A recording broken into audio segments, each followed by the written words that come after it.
lahat po ay magsiupo. Tunay na napakasarap umawit sa ating Panginoon. Amen. Amen. At tunay na napakasarap pakinggan yung mga awitin na inhandog natin sa umaga ito. Ngayon naman po ay ihahayag ko sa inyo kung gaano kabuti ang ating Panginoon sa buhay namin. Sa pamamagitan ng aking testimony. Ayan. So, sabi ko nga, sana hindi na ako iiyak. Kasi umiyak na po ako sa bahay. So, yun, sana umiyak man ako konti na lang para mabasa mo ng maayos yung nakasulat. Ayan, so ako po muna ay magpakilala sa inyo, sana hindi pa po nakakilala. Ako po ay si Sevelita, pangalan na lang po. So, ang palayo ko po ay Belet, at dito rin po ako nakatira sa Sunrise. At kasalukuyan isang membro ng praise and worship team sa church na ito. Bago man ako binago ng ating Panginoon, ako muna ay punong-puno ng kasalanan na kung saan hindi marunong humingi ng tawad. Malakas magmura, pagsisinungaling ay ginawa ko na. Noong ako ay di pa binago ng ating Panginoon. Lumaki ako sa mahirap na pamilya. Naalala ko noon, isang pirasong maliit na tuyo na galunggong ay hinahati pa namin ng tatay ko. Para may maiunap na. Minsan, sinaing ng saging sa banghilaw ang kinakain namin maghapon. Ang hanap buhay sa amin sa probinsya ay palayan. Maghihintay po kami ng ilang buwan bago kami aani. At bago man kami makaani, ay baon na rin po kami sa utang. Bago ako gumraduate ng high school, binawian ang buhay ang tatay ko. Eto na.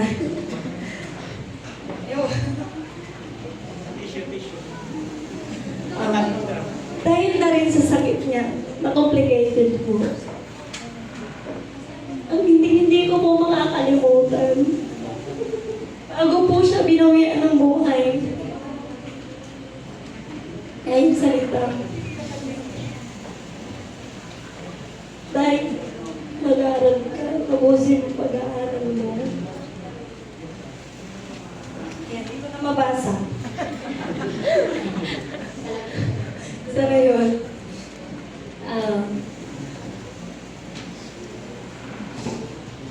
ganun pa man, tinapos ko ang high school.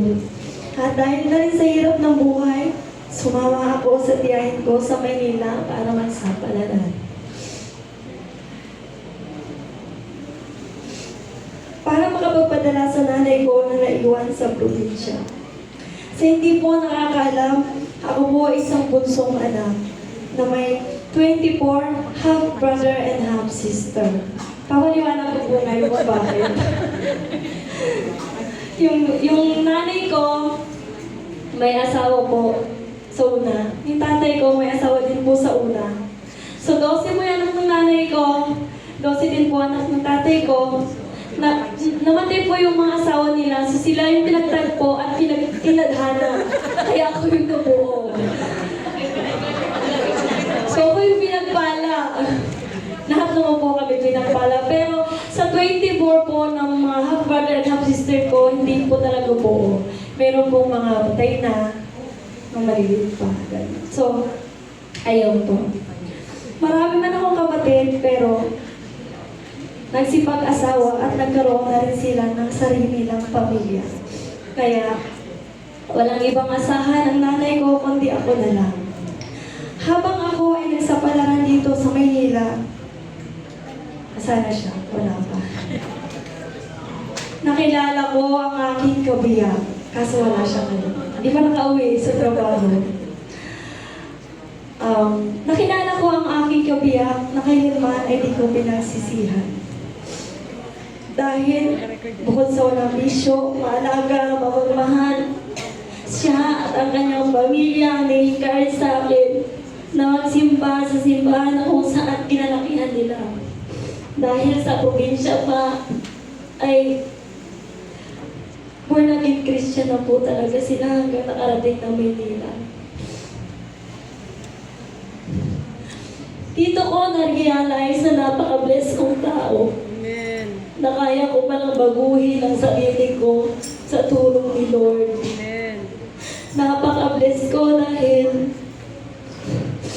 binigyan ako ng sarili kong pamilya at binigyan ako ng 2 anak na babae at lalaki. Sa kabila ng pinagdadaanan namin mag-asawa,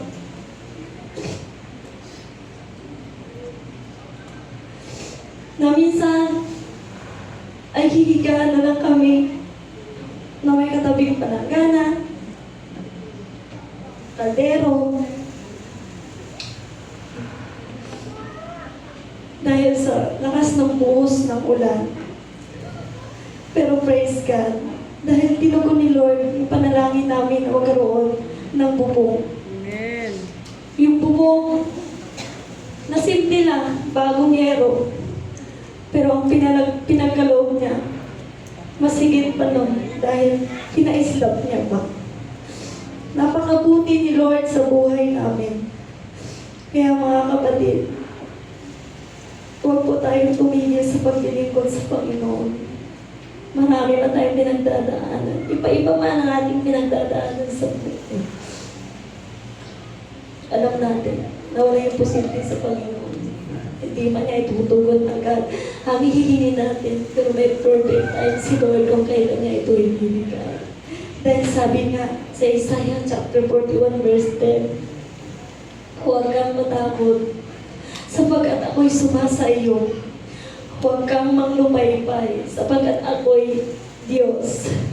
Ako'y aking palalakasin ka, oo. Aking tutulungan ka, oo. Aking alalayan ka ng kanang kamay ng aking katuwiran. Ibig sabihin na huwag tayong matakot kung anumang hamon sa buhay na meron tayo ngayon. Dahil si Lord ay nandito lang sa atin. Kung tinatanggap natin si Lord bilang tagapagligtas ng buhay natin, nandito lang si Lord sa puso natin. Alam natin na hindi tayo mamamayaan ni Lord. Amen.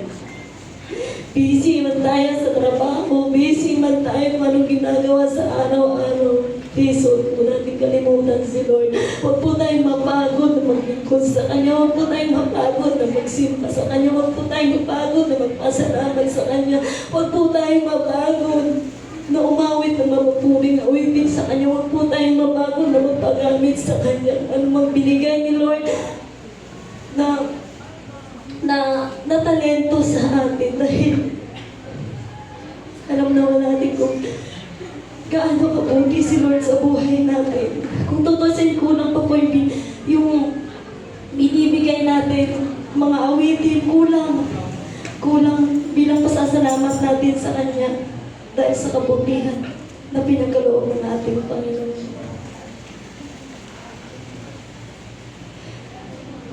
Kaya, mga kapatid, ini-encourage ko po kayo.